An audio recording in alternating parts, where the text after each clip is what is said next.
Hi guys, welcome back to another video. Today I'm gonna show you how to engrave a knife, and I'm gonna show you some tips and tricks on how to make your life easier while engraving a knife in a blue dyed laser engraver like this one. First of all, when you engrave a knife, there's always the question of where to put it. Now, knife makers have this very annoying tendency to put their own logos on the perfect spots where you would engrave them. You can see there's the zero tolerance logo right here. And then there they have all of their descriptions of their steel and serial number and all that stuff. Which means that we only have a few surfaces left. I'm gonna put my engraving right here, because that's what the guy who wanted the engraving, he chose this spot.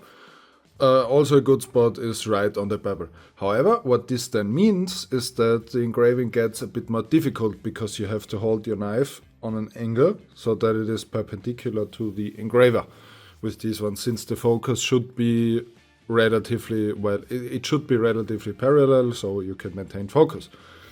And for this, there are some things that can help you.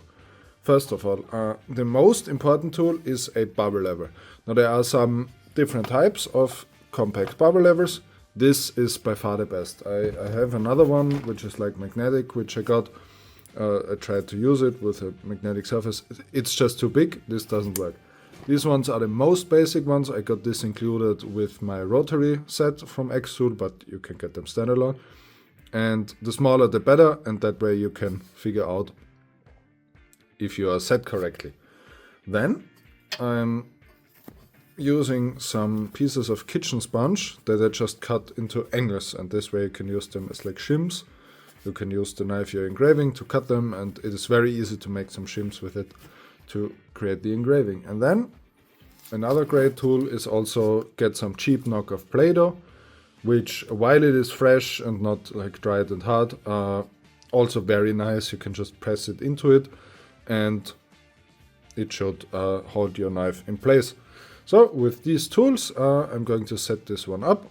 I'm setting up an engraving, and then I'm gonna show you how this works. First of all, let's get a baseline reading from my surface, because I know this surface is not totally flat by its own. You can see bubble lever is going a bit to the right. If I put it right here, bubble lever is going a bit on the top. So this is the reading we need to get, because this is not lever. And to achieve this, I'm just gonna set it on here. This is also where you can see that the larger ones, the magnetic ones, don't really work because they are too big for this very small surface. And to get this stable, I would need it to be angled up like this. Yeah, this is how it was. And I need to raise this side up quite a bit, almost like this. So this is, as I'm holding it in the air now, this is how it should look. Now we're gonna try to achieve this with our support components. As you can see, I got the sponge now. I cut into it to kind of hold it in place. This is also a very good way to do this. And you can see in the side-to-side department, we are set. This is great. This is a perfect amount. For my engraving, it's not gonna be very big. Just a small spot here. But back to front, there is something missing. We need to angle it forward a lot more. And after a bit of fussing around, I took a piece of Play-Doh, and just like this, as you can see from side to side, we are basically perfect. And front to back, we are also looking pretty good. I'm gonna push this a bit down a little bit. You can see this is the perfect reading. This is what we currently have, so very close. Now we need to adjust it side to side so that it, you know, this is going straight, and we need to adjust this surface here. And when you are choosing a spot, you actually, this is the second most difficult thing, you need to choose which line to follow. On this one it is rather easy, however not that much, because you can see this is going this way, this is a parallel line and then dropping forward, but then on the back we have kind of a droop forward, and then this is all not a straight line.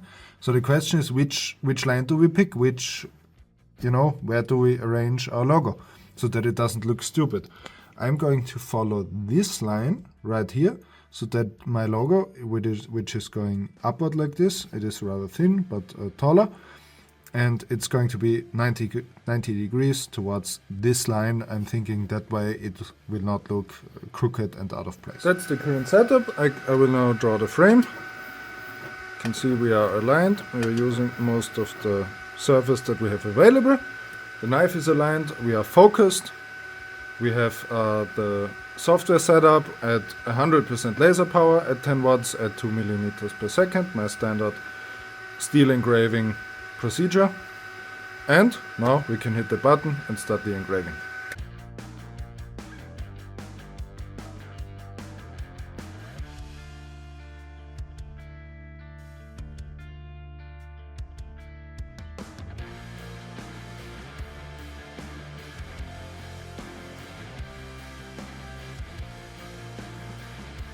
And this is the result of our engraving, and it's looking pretty good. What we got here is a bit of, it looks like banding. This happens on some steels and on some knives it happens, and I haven't found really a reason why.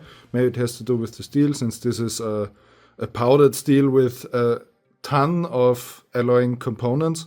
Like this is basically like 74, maybe less, maybe under 70% iron, and the rest are other alloying components, and so maybe this has to do something to do with that.